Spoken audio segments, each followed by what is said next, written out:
저는 분어미 이성경입니다. 네.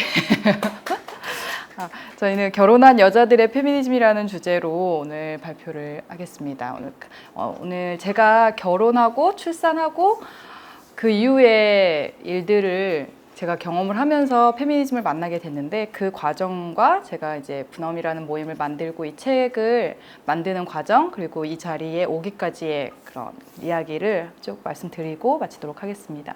제가 출산 후에 정말 너무 충격을 많이 받았어요. 그래서 정말 이 그림을 수시로 보면서 이게 나다 이런 생각을 갖고 항상 이걸 근데 저는 정말 몰랐거든요. 엄마라는 게 어떠한 상태에 처해지는지를 전혀 몰랐고, 그래서 그 기간이 엄마의 고통은 이 사회에서 너무나 이게 축소가 되어 있다는 거를 매일매일 출산 직후부터 1분 단위로 느끼기 시작했어요. 그러면서 제가 출산 후에는 제가 나와 처음 만나는 그런 경험이었는데, 그 나 앞에는 여성이라는 게 붙어요. 그러니까 제가 한 번도 살면서 내가 여성이다 이걸 자각하고 산 적이 별로 없었거든요. 왜냐면 그냥 항상 저는 사람으로서 항상 생각을 했고, 사람으로 꿈꿨고, 사람으로 공부했고, 내가 한 사람이라고 생각하고 항상 살았지, 나 여자야 이런 생각을 크게 하지 못하고 살았었어요. 근데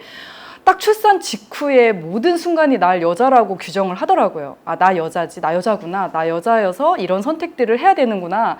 그래서 이게 출산 전에 엄마라는 걸 내가 갖고 있었던 그 생각과 실제로 경험하는 차이에 너무 큰 차이가 있었고, 일단은 제가 그게 엄마 노릇이라는 게 육체노동이라는 걸 처음 알게 됐어요.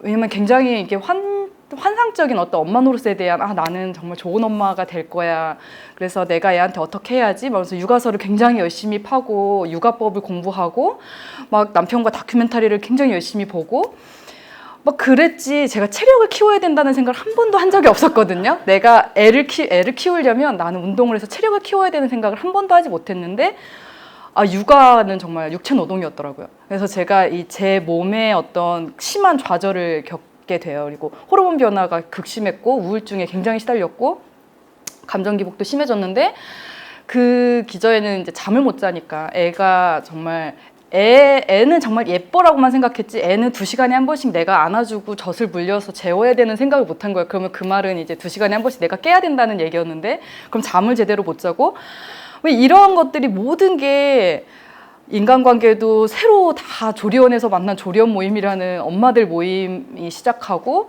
정말 다른 세상이고 격동의 시기를 겪게 됐어요. 근데 그중에 가장 심한 건 이제 제가 육아를 선택하면서 경제력을 상실한 거였는데, 그때 정말 모든 게 이제 격동의 시기인 그 와중에 질문은 딱 하나더라고요. 정말 아내니까 해야 되고, 엄마니까 해야 되고, 며느리니까 해야 되고, 딸이니까 해야 되는데 나는 어디 갔지라는 질문이 제일 계속 있었어요. 그러니까 내가 그냥 정말 짐승같이 내가 아이를 낳은 그냥 엄마로서 존재하는 거지, 나라는 게 정말 너무너무 심각하게 소멸되더라고요. 그래서 나에 대한 이제 질문을 한참 하고 있었는데, 제가 그때 이제 몸이 너무 아파가지고 이제 우울증 정신적인 거 이런 걸 다 떠나서 제 몸이 너무 아팠어요. 일단 출산 후에 막 뼈 마디마디가 너무 아팠고, 이런데도 아플 수 있을까라는 막 귀 뒷볼, 막 복숭아뼈 이런 데까지 아프더라고요.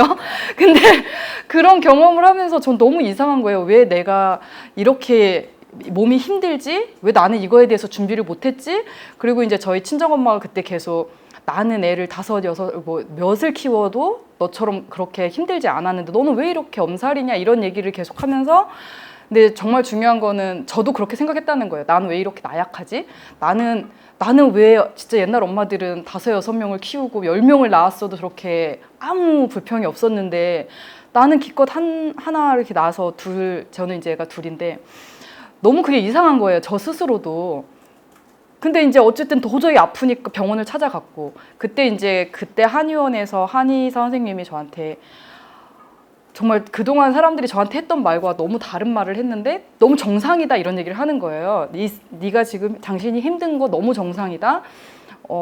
근데 옛날 엄마들 얘기를 제가 막 했더니 옛날 엄마들하고 비교하지 말아라. 옛날 엄마들은 10대에 출산하지 않았냐. 그러면서 이제 옛날 엄마들하고 다른 것들을 조목조목 얘기를 하면서 옛날 엄마들은 10대에 나와서 젊을 때 나왔으니까 회복도 엄청 빨랐고, 그리고 옛날에는 육체노동, 뭐 밭노동을 하건 밭일이건 농사일은 이런 육체노동을 하다가 육아를 하니까 그래도 출산 후에 이런 육체노동이 크게 몸에 큰 무리는 없이 이제 회복을 할 수 있었는데, 저한테 이제 계속 공부만 하다가 컴퓨터 클릭만 하다 애 낳지 않았냐 이러면서 되게 납득할 수 있는 이유들 쭉 나열을 해주시는 거예요. 그러면서 지금 그렇게 몸이 힘든 거 정상이다. 그래서 제가 나 정상이구나 이런 생각을 처음 느꼈어요. 그동안은 계속 내가 엄마니까 당연히 이걸 참아야 되고 내가 여자로서 이걸 참아야 된다고 생각했지, 이게 정상이니까 이거를 받아들이고 나 이게 정상이야 이 말을 처음 들었기 때문에 그때 막 계속 막 눈물을 흘렸어요. 제가 막 한의원에서 의사 선생님한테 그 말을 들으면서 너무 공감해주는 그 순간에 그 집에 가서 남편한테도 그때 한의원에서 들었던 얘기를 막 전달하면서, 그동안은 누구한테 말할 수 없었거든요. 왜냐하면 내가 이렇게 힘든 건 나약한 거고 엄마라면은 하지 않아야 될 생각이고, 그런 생각들 때문에 제가 하지 못했던 그런 얘기들을 이제 할 수 있는 어떤 어휘가 말이 생겼던 거죠. 그래서 친정엄마가 막 뭐라고 해도 거기에 대해서 이제 엄마는 10대에 낳았잖아 라고 말을 할 수 있게 된 거죠. 그래서 그러면서 이제 저한테 필요한 게 나는 나의 말을 설명할 수 있는 그런 언어와 이렇게 같이 공감해 줄 수 있는 사람이 필요하다라는 것을 그때 처음 느끼게 됐어요. 그래서 제가 완전 고립된 육아를 하고 있었거든요. 남편이랑 제가 이제 전혀 이제 제 일가친척 친구 아무도 없는 데서 결혼을 해서 육아를 시작했기 때문에 이렇게 공감할 사람도 없었고 언어도 없었던 그 와중에 그러면 내가 이걸 스스로 이제 찾아봐야 되겠다 그런 이제 생각을 했었고, 그래서 언어와 이제 사람을 찾기 위해서 제가 독서 모임을 굉장히 많이 전투적으로 참여를 하고 만들고 이제 그랬어요. 그래서 이제 제가 참여를 여러 이제 제가 만드는 게 아니라 다른 이제 독서 모임을 많이 참여를 했었는데 그러면서도 또 갈증이 또 많이 느껴지더라고요. 그래서 이제 그때 제가 분엄이라는 것을 만들어야겠다. 내가 결혼한 여성들과 함께 이런 페미니즘 논의를 할 수 있는 장을 만들어야겠다라는 생각을 하게 돼요. 그래서 이제 분엄이라는 걸 만드는데요. 왜냐면 이제 일반 그냥 다른 독서 모임이나 이런 데 갔을 때는 정말 저에게 정말 너무 이게 중요한 문제인데 이것만 계속 꺼낼 수도 없고, 그렇다고 그런 얘기를 했을 때 이렇게 막 공감대가 막 예를 들면 출산 안 하신 분들 같은 경우에는 또 공감을 크게 못 한다거나, 아니면 이제 결혼을 안 하신 분들은 정말 이렇게 전혀 딴 세상 얘기이기 때문에 저는 정말 지금 제 삶이 너무 중요했기 때문에 이걸 정말 공감하고 같이 풀 수 있는 사람들을 찾아야 돼서 결혼한 여성들로 이제 한정한 그런 모임을 만들게 되었고요. 그래서 저희 모임은 이제 엄마, 아내, 며느리, 딸의 이제 역할을 버릴 수는 없는 이 역할을 그럼 나와 어떻게 나라는 존재를 어떻게 균형을 찾을 수 있을까에 대한 어떤 탐구 과정.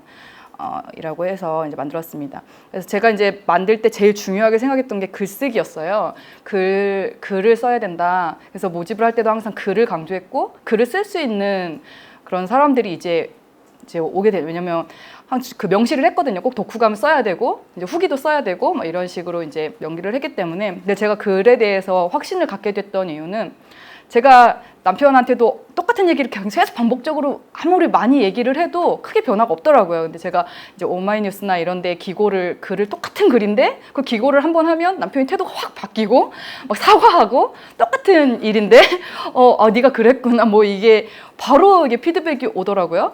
그래서 이게 글의 힘이구나. 사람이 내가 면전에서 100번을 얘기해도 그냥 글 한 번 쓰면 저렇게 수긍을 하는구나. 그런 생각을 또 하고 있었는데 그 찰나에 제가 한참 저의 문제를 해결하기 위해서 정말 절실하게 이런 독서 모임, 페미니즘 공부를 하고 독서 모임을 참여하는데 제 아주 친한 남자 사람 친구하고 오랜만에 만났는데 그 친구가 요즘 어떻게 지내? 해서 저의 근황을 쭉 얘기했더니 야, 너 진짜 엄마들끼리 모여서 수다나 떨고 참 좋겠다 이렇게 얘기를 하는 거예요. 근데 저는 정말 그런 수준의 어떤 모임을 하고 있는 게 아닌데 이 사람이 보기에는 그냥 수다 떠는 모임으로 보인다.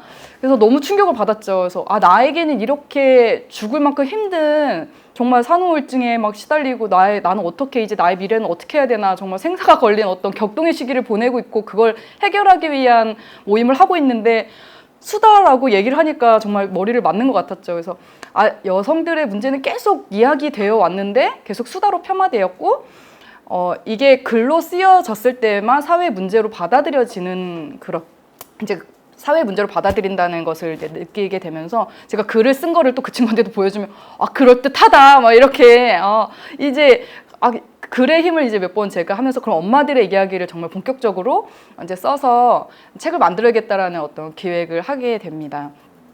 그래서 이제 저희가 만든 책은 결혼한 여자가 이제 나로 살아간다는 게 무엇일까? 그래서 이제 나에 이제 집중을 한 그런 글들을 쭉 쓰게 됩니다. 그래서 이제 결과물은 페미니스트도 결혼하나요인데요. 페미니스트라고 하면 사람들이 이제 결혼도 안 할 것 같고 이제 뭐 비혼 비출산을 선언해야 될 것 같고 이런 이제 생각들을 하기 때문에 저희는 이제 제목을 지을 때도 굉장히 고민을 많이 했지만 어쨌든 페미니스트와 결혼이란 어떤 이질적인 느낌이지만 결혼한 페미니스트들이 있고 또 결혼을 해서 페미니스트가 되기도 하고 저희의 이야기들을 좀 해야 되겠다라는 생각을 담았습니다. 그래서 글의 컨셉은 유쾌하고 당당하게 쓰자. 그래서 이제 제가 유쾌하고 당당하게 쓰자고 계속 컨셉을 잡고 얘기를 한 거는 82년생 김지영이 정말 공감을 하고 제가 읽을 때마다 공감을 하고 정말 많이 읽었거든요. 근데 끝에 이제 굉장히 아프면서 끝나요. 그래서 굉장히 아픈 채로 그대로 끝나는데 저희는 소설 속 인물들이 아니고 현실에서 계속 살아가야 되는데 그럼 우리는 현실을 계속 아프면서 그렇게 힘든 상황에서 살아가야 되는 것인가?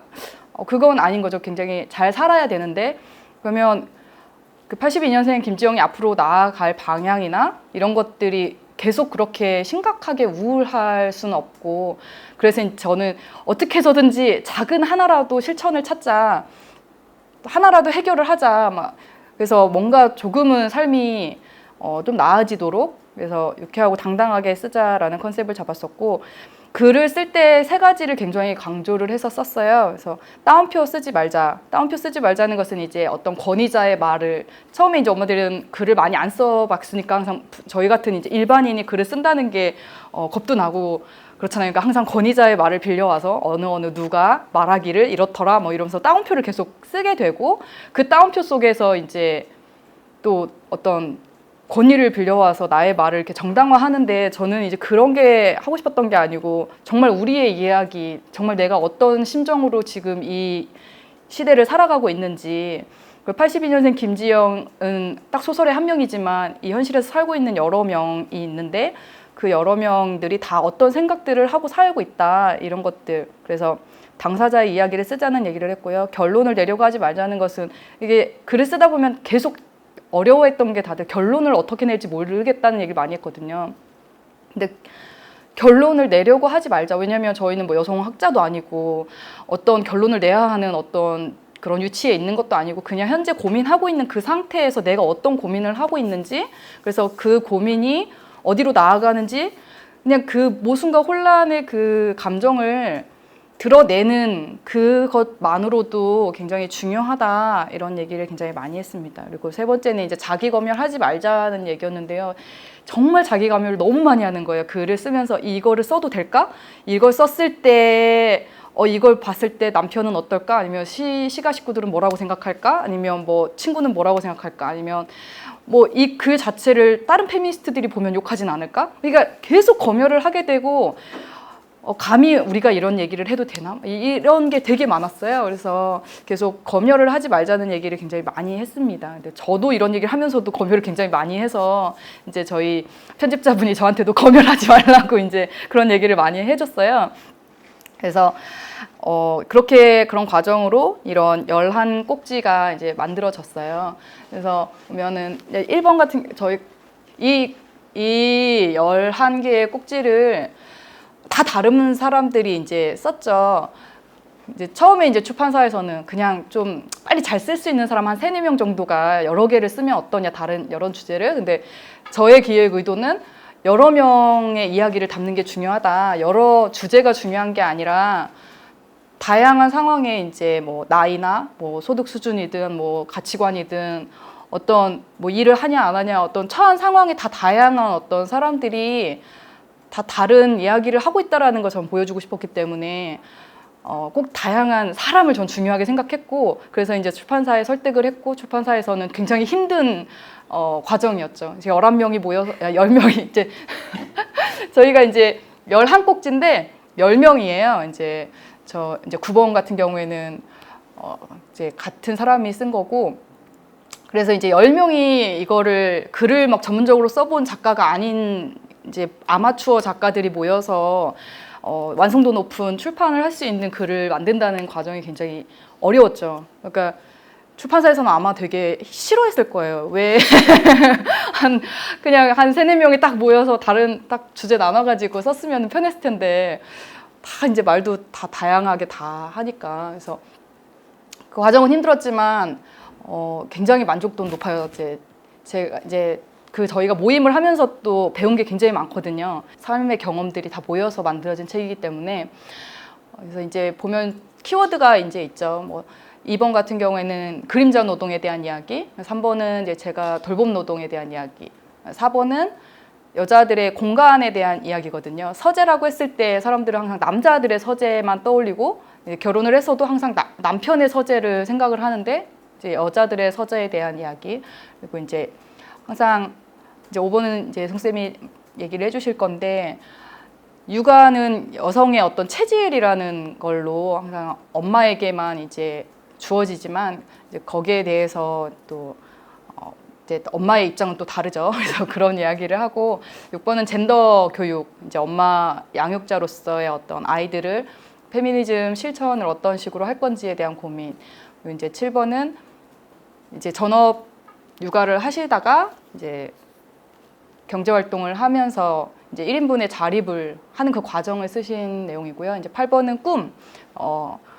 여자의 꿈이 아니라 이제 나의 꿈을 찾아가는 그 과정, 그리고 이제 9번은 며느리로서의 이야기, 10번은 친정엄마의 이야기, 이제 11번은 이제 결혼한 페미니스트로서의 어떤 이야기를 쭉 하면서 마무리를 했습니다. 그래서 이제 이 중에서 이제 제가 주로 이제 맡아서 했던 이야기는 돌봄 노동에 대한 이야기예요. 그래서 저는 이제 제가 좀 독특하게 82년생 김지영이 정말 저의 이야기거든요. 출산을 하면서 육아 때문에 이제 회사를 그만두는데 더 극적인 건 전 남편이랑 같은 회사에서 같은 일을 했던 사람이거든요. 그러니까 앞으로 출산 직전까지 저랑 남편은 같은 일을 같은 팀에서 했던 사람이기 때문에 크게 뭐 출산이라는 변수가 없었으면 앞으로 살아갈 그런 일상이 크게 다르지 않을 이제 사람이었죠. 실제로 정말 제가 이제 만삭 때까지 이제 일을 했었는데 그 만삭 때 이제 출산 휴가를 하기 직전까지는 남편의 24시간과 저의 24시간은 항상 같았어요. 아침에 일어나서 밥 먹고 같이 준비해서 출근했다가 다시 돌아와서 저녁 먹고 뭐 이 이후의 상황들이 모두 다 똑같았는데 제가 이제 임신 출산 육아에 딱 그 기점으로 남편은 계속 회사를 다니면서 이제 뭐 사회적인 어떤 위치나 뭐 연봉이든 뭐 경력이나 이런 것들이 계속 올라갔고 저는 이제 완전 어디가 끝인지 알 수 없게 이제 계속 떨어졌죠. 저의 뭐 이제 자존감이든 뭐 경제력이든 체력이든 뭐 이런 게 남편과 너무 이제 달라지게 됐죠. 지금 이제 결혼 7년 차거든요. 그러니까 이게 처음에는 크게 저도 출산 육아 뭐 육아휴직 이런 거를 하면서 당연히 한 1년이면 복귀를 할 줄 알았어요. 그래서 1년 있다가 가면 되지 했는데 제가 그만큼 출산에 대해서 무지했던 거죠. 애가 그렇게 빨리 크지 않더라고요. 그리고 이제 제가 생각했던 것만큼 육아는 그렇게 간단한 문제가 아니었던 거죠. 무슨 무식해서 용감했다는 게 이제 저의 어떤 아이를 선택할 때 너무 이제 그런 좋은 생각만 하고 육아를 선택했는데 육아를 이제 하고선 애를 돌볼 때 정말 좋고 행복한 순간들도 당연히 많이 있었고 저는 애를 좋아해서 정말 애를 선택한 거였거든요. 남편도 당연히 좋아서 그렇게 연애해서 결혼했고 애도 같이 합의해서 우리 애를 언제쯤 낳자 뭐 그리고 애는 둘이었으면 좋겠다 이런 합의를 해서 낳았는데 근데 저는 정말 육아를 좋아해서 선택한 것뿐인데 사람들이 이제 저를 맘충으로 호명하기 시작하는 거죠. 그래서 나는 돌봄의 가치를 굉장히 더 중요하게 생각했기 때문에 일이나 돈보다 나는 육아가 훨씬 더 중요하다고 생각해라고 해서 선택했는데 그게 결과적으로는 저를 무능한 사람 그리고 혐오를 받는 사람이 되는 그 과정을 제가 실시간으로 이제 경험을 하게 된 거죠. 그래서 이제 여기에 굉장히 충격을 또 받았어요. 사람들이 그냥 그렇게 생각하는 거 그냥 그럴 수 있다. 뭐 그래 뭐 우리 집에서 남편과 내가 합의를 해서 남편한테 존중받으면 충분하지라고 이제 정신승리를 몇 년 했죠.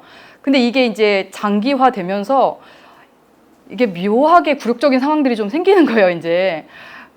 그리고 이제 사람들은 저한테 이제 논다라는 표현을 아주 쉽게 쓰고 친구들도 너 언제까지 놀 거냐 왜 복귀 안 하냐 그리고 참 팔자 좋다 뭐 독서 모임 하고 글 쓰고 이러고 참 팔자 좋네 이렇게 얘기를 하는데 실제로 제가 이제 애가 둘인데 그 애 둘을 어떻게 할 수 있는지에 대한 얘기는 아무도 없고 그런 얘기는 하지 않고 근데 이제 사람들이 세상에 일도 잘하고 육아도 잘하는 슈퍼우먼들의 이야기가 너무 넘치는 거예요. 너무 쉽게. 근데 저도 예전에 출산하기 전에 이런 걸 많이 봤거든요.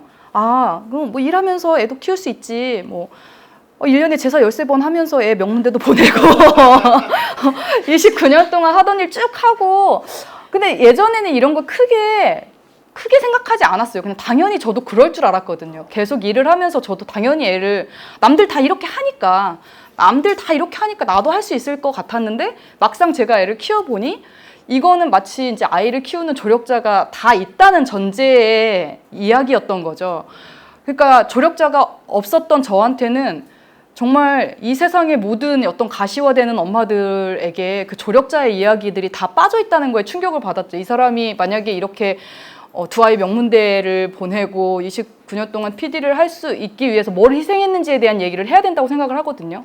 그러니까 뭐 가사 정말 상주하는 도우미가 월 300이래요 지금. 뭐 그럼 그 300만 원을 지출했다 이런 얘기를 많이 해야 사람들이 저렇게 하려면 월 300을 내야 되는구나. 만약 그 돈이 없으면 뭐 친정엄마든 뭐 할머니든 뭐 누가 얼마나 희생을 했는지 그분이 정말 지금 전 주변에서 실제로 이제 육아하면서 할머니들이 육아하면서 여기저기 아픈 거 되게 많이 듣거든요. 실제 황혼 육아하면서 병원 엄청 많이 이제 다니게 되고 이제 젊은 저도 저는 그것도 완전히 이제 육아를 하면서 느꼈죠. 알게 됐죠. 젊은 나도 이렇게 힘든 육아가 황혼 육아는 정말 힘들겠구나. 근데 이런 이야기들은 싹 빠지고 그냥 할 수 있다. 일도 할 수 있고 육아도 할 수 있다. 이런 것들이 계속 사회에서는 생산되고 있었던 거죠.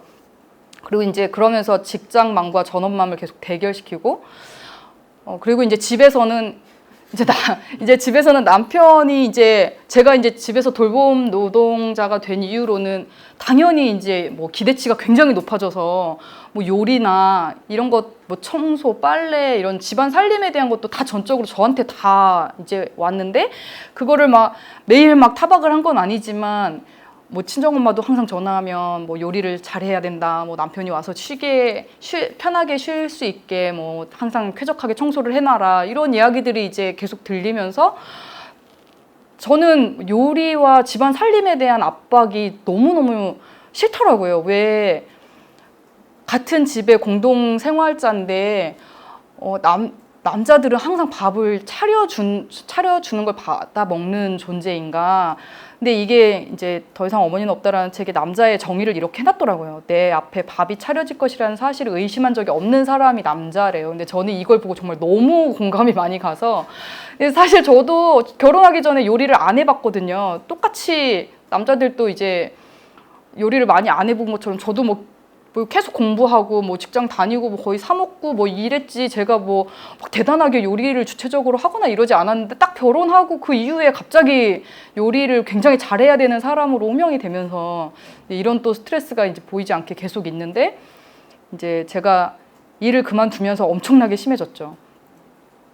그래서 제가 사회에서든 집에서든 계속 기가 죽고 근데 이제 노는 사람 취급받고 이런 과정에서 제가 그럼 나는 집에서 하는 노동에 대해서 내가 노동자로서 정체화해야 되겠다 이런 생각을 하게 되었습니다. 그래서 아무도 저를 노동자로 호명하지 않기 때문에 남편도 아니고 뭐 사회도 당연히 아니고 나 스스로 이게 스스로라는 게 빨간색인 게 정말 중요한 게 내가 스스로 노동자가 되지 않으면 안 되는 상황이더라고요. 그래서 제가 이제 책에 이런 문제 나는 스스로 나를 구해야 했다라는 표현을 썼는데 그 상황에서 이제 제가 할 수 있는 거를 하기 위해서 이제 노동자로서 계속 이야기를 하죠. 그래서 노동이 이제 집안에서 돌아가는 게 돌봄 노동도 해야 되고 가사 노동도 해야 되고 감정 노동도 굉장히 심하게 해야 되는데, 감정 노동이라는 거는 서로 저 사람이 좀 심기가 불편하지 않을까?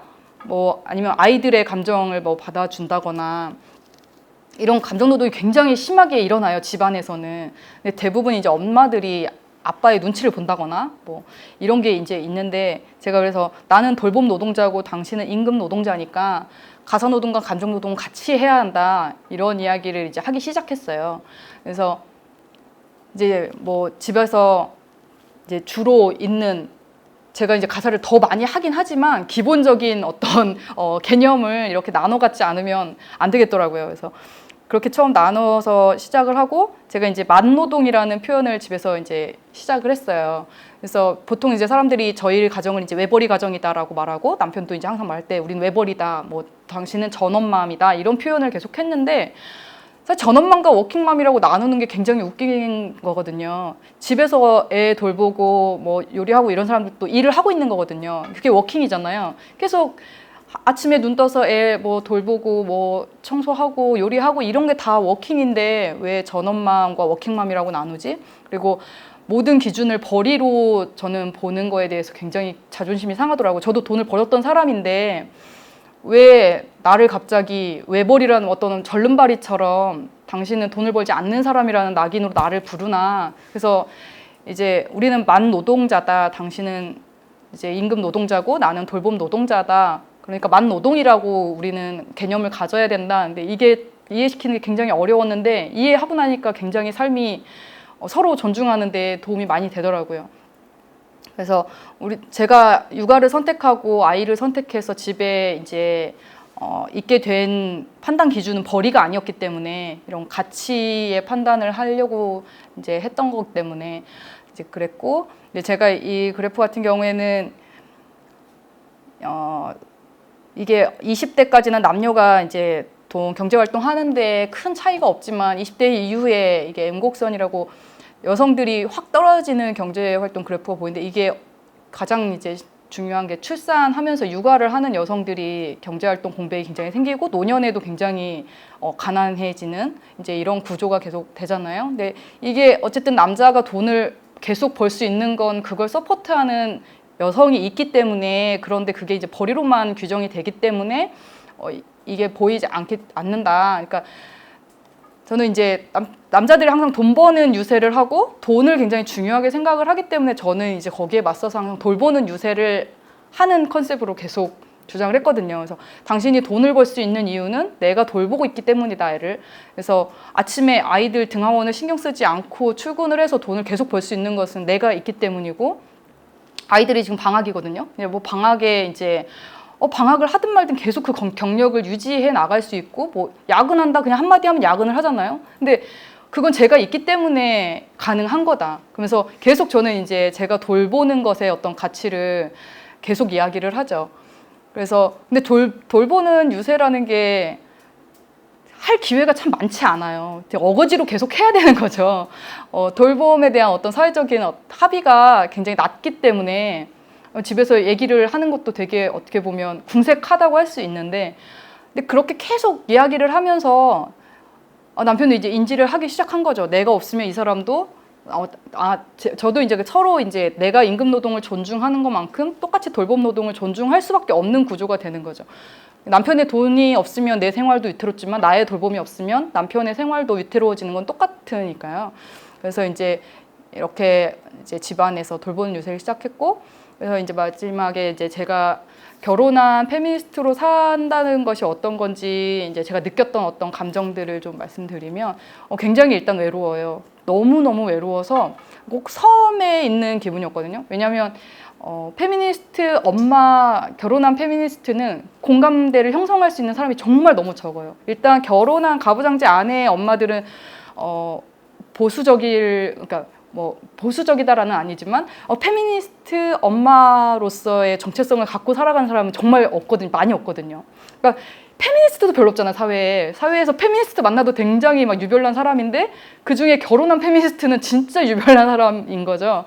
그래서 이렇게 어떤 공감대를 형성할 어떤 사회적인 관계도 굉장히 없었고, 뭐 집에서도 막 제가 이런 막 얘기를 하는데 그걸 공감해주면 남편이 뭐 막 그거 너무 좋은 생각이야 이럴 리도 없고, 뭐 친정이나 시적이나 뭐 다들 뭐 그렇게 공감을 안 해주기 때문에 굉장히 혼자 싸워야 되는 그런 처지였는데, 제가 이제 남편에게 선언했다 나 페미니스트야라는 것을 이제 오마이뉴스에 썼더니 뭐 1200개가 넘는 댓글이 달렸는데, 그 중에 이제 다 이런 거예요. 다 뭐 사실상 이런 건 이혼 사유다. 결혼하고 페미니스트 선언을 하면 이혼 사유다. 뭐 그러니까 뭐 내가 일베 회원이라고 밝힌 거 아니냐. 뭐 이렇게 되게 이게 나를 평가하는 사람들의 말이 이런 거구나. 그러면서 이제 내가 만약에 이혼을 당해도 사람들은 그래도 싸다고 생각하겠네. 그냥 네가 페미니스트로 그렇게 글 쓰고 활동하니까 너는 이혼 당했겠네라고 그냥 다들 합의가 될 것 같은 거죠. 그리고 이제 뭐 이게 비혼 페미니스트들 사이에서는 이제 기혼 페미니스트들은 가부장제 부역자라고 표현이 되거든요. 그러니까 일부에서는, 그러니까 뭐 현실과 타협하고 가부장제에 충실하게 부역하고 있다. 이제 이런 비난을 이제 듣게 되면 정말 나는 페미니스트로서 자격이 없나? 이런 계속 뭐 이제 혼란을 갖게 되고, 페미니스트 진영 내에서도 나는 환영받지 못하는 존재다라는 어떤 자괴감도 있고.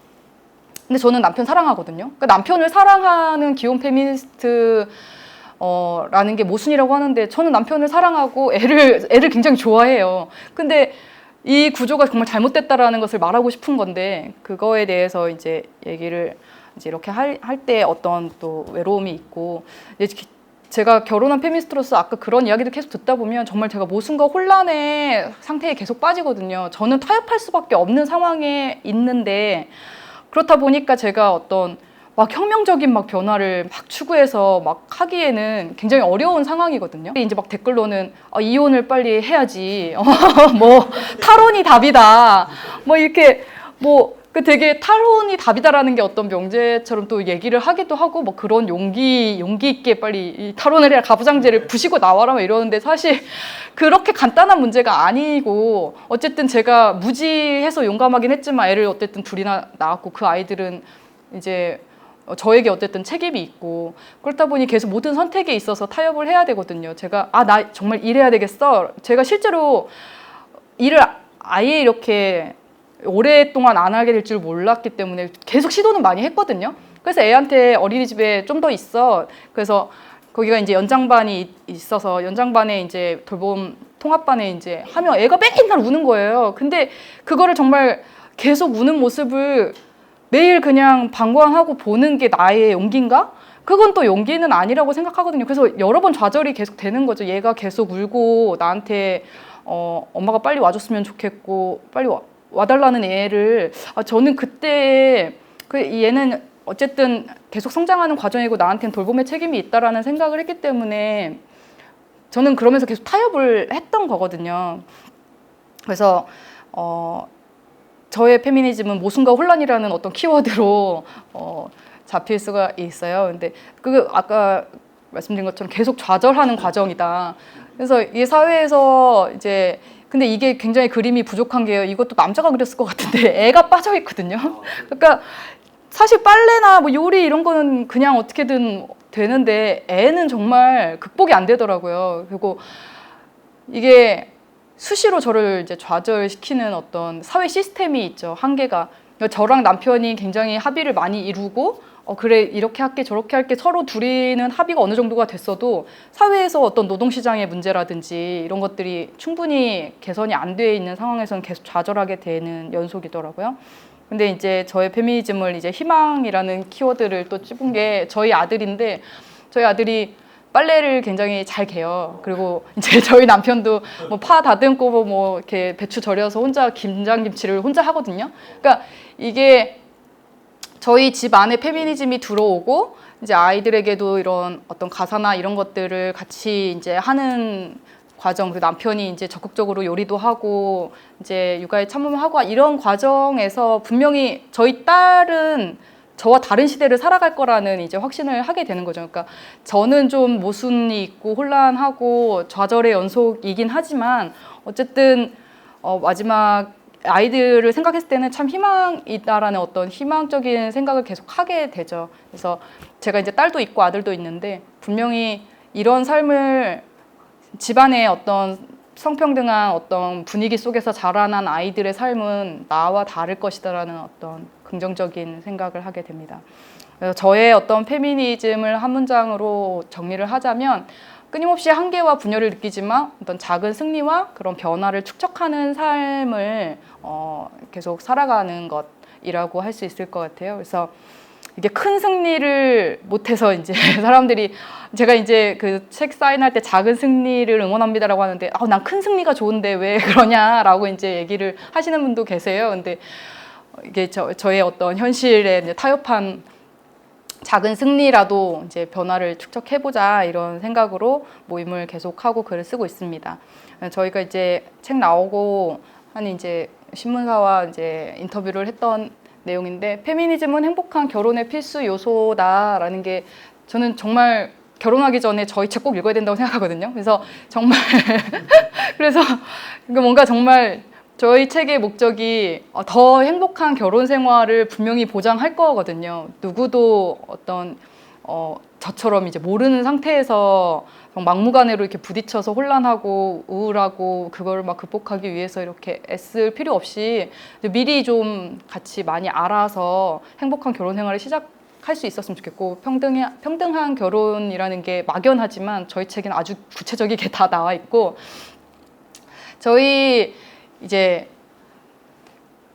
페미니즘 거부감을 좀 많이 없앴으면 좋겠어요. 저희 책 이름 지을 때 페미니스트를 넣지 말자는 얘기가 되게 많았거든요. 왜냐하면 페미니스트라는 게 딱 찍혀 있으면 사람들이 거부감 때문에 안 읽을 거다 이런 그냥 결혼한 여성들이 어떤 고민을 하는지 그냥 좀 순화해서 써보자 막 이렇게 제목을 되게 순화해서 만들자는 얘기가 있었는데 페미니스트가 크게 뭐 막 거리로 막 나가서 막 시위를 하고 그런 것도 당연히 중요하지만 그냥 있는 자리에서 작은 실천들을 해나가는 그 과정도 페미니스트로서 굉장히 중요한 것이 아닌가 이런 생각을 해봅니다. 그래서 저희 이제 향후 두 번째 저희 글쓰기 프로젝트의 주제는 이제 결혼한 여자들의 섹스 말하기예요. 저희가 이 책을 쓰면서 나에 대한 이야기 고민을 굉장히 많이 했는데 그러니까 어느 정도 일상의 평등, 뭐 가사 불평등이라든지 뭐 시가와의 문제라든지 어떤 육아의 어떤 문제라든지 이런 것들은 계속 우리가 치열하게 고민을 나누고 글도 쓰고 했는데 정말 집에서 가장 남성 중심으로 어떤 이야기가 되어지고 정말 드러나지 않은 이야기가 섹스에 대한 이야기인 것 같아요. 성생활, 그러니까 부부가 정말 동등한 성생활을 하고 있나? 그러니까 부부가 정말 성평등한 어떤 그런 성생활을 하고 있나에 대한 질문들을 좀 해보려고 합니다. 왜냐면 이게 저희가 이제 제가 엄마들하고 결혼한 여성들과 계속 모임을 하다가 이런 주제들 또 얘기를 해보면 막 너무 할 말이 굉장히 많은 거예요. 왜냐면 어디서도 얘기를 할 창구도 없고 뭐 진짜 어떤 분은 30년 만에 처음 이런 얘기를 한다 뭐 이런 분도 있고 그러니까 가시화되지 않은 여성들의 문제들이 너무 많은 거죠. 그래서 정말 근데 사람들하고 이제 토론도 해보고 얘기도 해보면 전혀 부부가 성평등한 결혼 생활을 하고 있지 않다라는 생각을 많이 하게 돼요. 그러니까 남성 중심의 어떤 섹스라든지 아니면 정말 여성의 신체나 어떤 생애 주기와 상관없는 그런 이야기들을 많이 한다거나 그래서 그런 걸 좀 다뤄보고 싶어서 이번에는 이런 섹스 말하기로 이제 글쓰기 모집을 하고 있습니다. 그래서 오늘 발표는 여기까지 마치도록 하겠습니다. 감사합니다.